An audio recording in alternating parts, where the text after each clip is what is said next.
Chers élèves, bonjour. Aujourd'hui, nous allons voir une nouvelle leçon de conjugaison intitulée Le subjonctif présent et passé, formation et valeur. Donc là, j'ai choisi 4 exemples. Tout d'abord, nous sommes heureux que la médecine moderne guérisse autant de gens. Si je prête attention à cet exemple, je vais remarquer que j'ai un verbe conjugué au subjonctif présent, qui est le verbe guérir. Donc là, la médecine moderne guérisse autant de gens. Vous avez le verbe guérir conjugué au subjonctif présent à la troisième personne du singulier. C'est un verbe de deuxième groupe. Donc là, je remarque que j'ai rajouté is, i de s-e. Après, vous avez l'exemple dormez avant qu'il soit trop tard. Donc là, je vois que vous avez le verbe être conjugué au subjonctif présent. Donc là, je dis il soit. Donc là, c'est le verbe être à la troisième personne du singulier. Je passe. Pour le troisième exemple, je suis contente que vous veniez ce soir.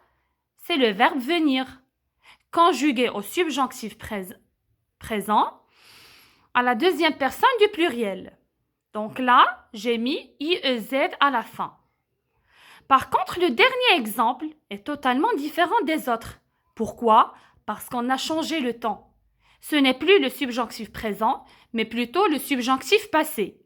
Je suis contente que vous soyez venus. Je remarque qu'il y a deux parties. Tout d'abord, c'est l'auxiliaire être conjugué au subjonctif présent, plus le participe passé du verbe venir. C'est pourquoi j'ai dit vous soyez venus et j'ai rajouté S à la fin. Pourquoi? Parce que quand j'ai un verbe qui se conjugue avec l'auxiliaire être, je suis obligée d'accorder en genre et en nombre. Donc là, j'ai mis S parce que vous avez vous.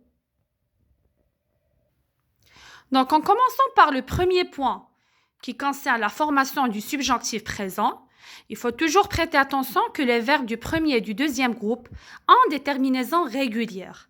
Ça veut dire, vous n'allez pas trouver de problème pour conjuguer un verbe du premier ou bien du deuxième groupe.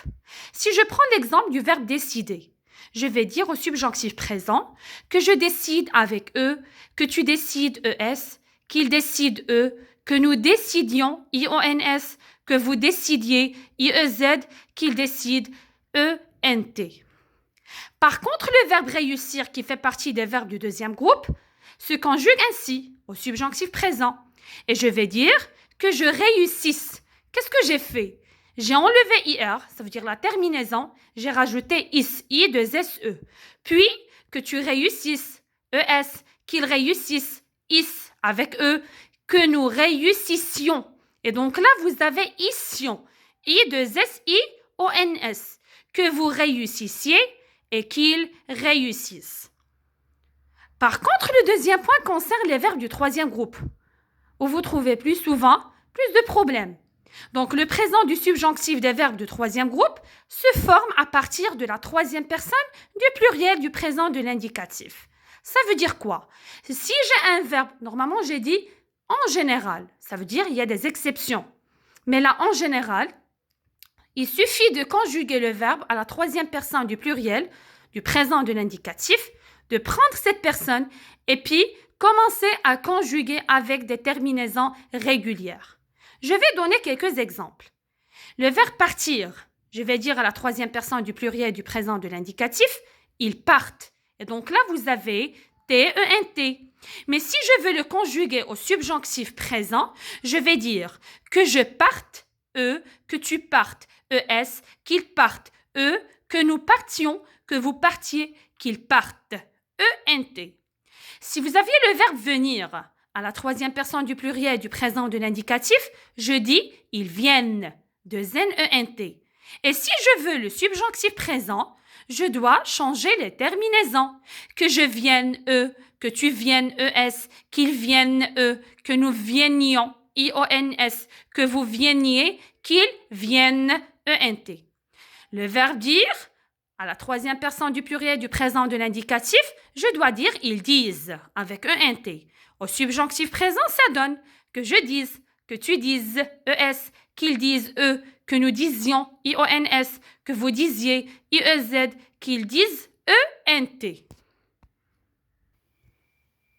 Alors que si je prends la formation du subjonctif passé, c'est vraiment différent par rapport au subjonctif présent. Pourquoi? Parce que le subjonctif passé est le temps composé du subjonctif présent. C'est pourquoi je suis obligée de mettre l'auxiliaire avoir ou être au subjonctif présent, plus le participe passé du verbe. Donc la première étape est de connaître l'auxiliaire avec lequel le verbe se conjugue au temps composé. Si je prends le verbe venir, partir, donc c'est automatiquement l'auxiliaire être. Mais si je prends le verbe décider, réussir, c'est l'auxiliaire avoir. Si je mets le verbe partir au subjonctif passé, je dois absolument et obligatoirement accorder en genre et en nombre. Mais si je prends le verbe réussir qui se conjugue avec l'auxiliaire avoir, je n'ai pas besoin d'accorder. Et là, je vais donner 2 exemples. Premier exemple, je regrette que tu aies échoué. Et donc là, qu'est-ce que j'ai fait? J'ai mis l'auxiliaire avoir à la deuxième personne du singulier, mais au subjonctif présent. Et j'ai mis le participe passé du verbe échouer. Je ne vais pas accorder. Même si j'aurais vous ou bien nous, je ne vais pas l'accorder. Pourquoi? Parce que j'ai l'auxiliaire avoir. Par contre, si je prends le deuxième exemple, je regrette que vous soyez venu. Là, j'ai accordé le verbe venir. Pourquoi? Parce que le verbe venir se conjugue avec l'auxiliaire être. Et quand je mets l'auxiliaire être au subjonctif présent plus le participe passé du verbe venir qui va s'accorder, donc là, je peux aboutir à un autre temps qui est le subjonctif passé. Merci, voilà normalement la formation, la première partie du cours qui est la formation du subjonctif présent et du subjonctif passé. Merci pour votre attention.